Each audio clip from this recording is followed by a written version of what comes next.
ये किसी जोरदार तमाचे के जैसा है। जब घर का ही चोर निकले तो बहुत तकलीफ होती है।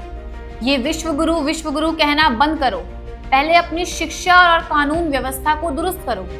देश में हजारों स्कूल बंद हो रहे हैं। ये विश्व गुरु का दावा विरोधाभासी लगता है।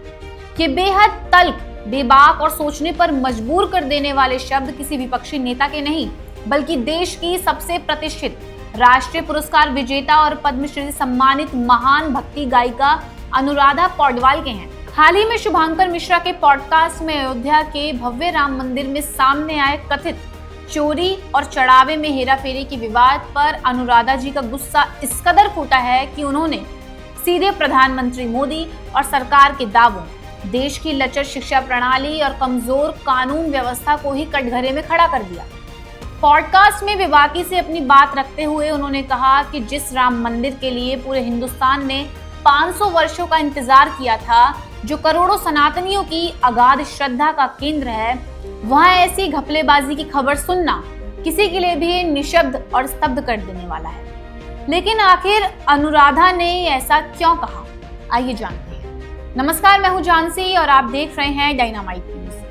दरअसल ये मामला 5 जून 2026 को सामने आया, जब मंदिर परिसर में एक रूटीन सिक्योरिटी चेकिंग के दौरान कुछ संदिग्ध लोगों की जेबों में चढ़ावे की नगद राशि बरामद हुई। जब वहां के सीसीटीवी फुटेज खंगाले गए तो बड़े पैमाने पर गड़बड़ी और हेराफेरी की पुष्टि हुई।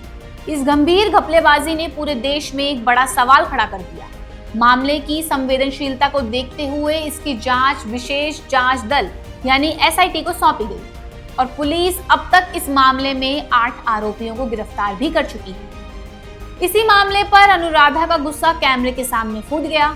इस पॉडकास्ट में अनुराधा पौडवाल ने जो सबसे बड़ी और गंभीर बात कही, वह देश की वर्तमान व्यवस्था पर एक करारा प्रहार है। गायिका ने सीधे तौर पर व्यवस्था को आईना दिखाते हुए कहा कि हमें ये विश्व गुरु का नारा लगाना बंद कर देना चाहिए।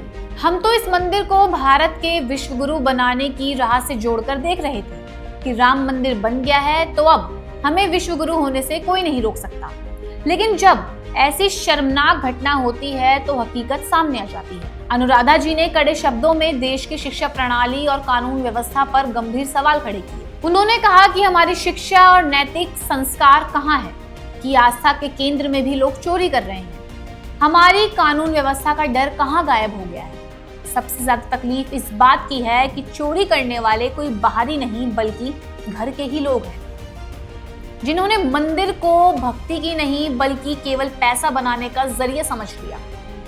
अब बात करते हैं उस सवाल की जो हर देशवासी के मन में है।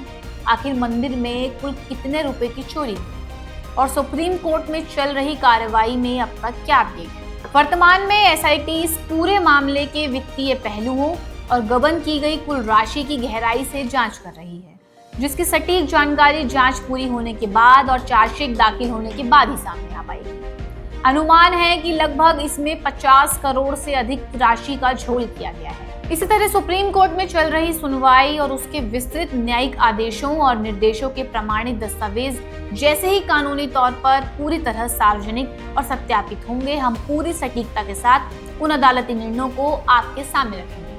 फिलहाल प्रशासन इस पूरे नेटवर्क को जड़ से उखाड़ने में जुटा हुआ है। राम राज्य का सीधा अर्थ है आचरण में शुचिता, सत्य, बेहतरीन कानून व्यवस्था और उच्च नैतिक शिक्षा। लेकिन जब आस्था के सबसे बड़े केंद्र में ही ऐसी गड़बड़ी देखने को मिले और देश की व्यवस्था पर सवाल उठने लगे तो ये वाकई पूरे समाज के लिए आत्ममंथन का विषय है। अनुराधा पौडवाल जी द्वारा देश की शिक्षा, कानून व्यवस्था और विश्व गुरु के दावे पर उठाए गए इन तीखे सवालों पर आपकी क्या राय है, हमें कमेंट में जरूर बताएं और ऐसी खबरों के लिए देखते रहें डायनामाइट।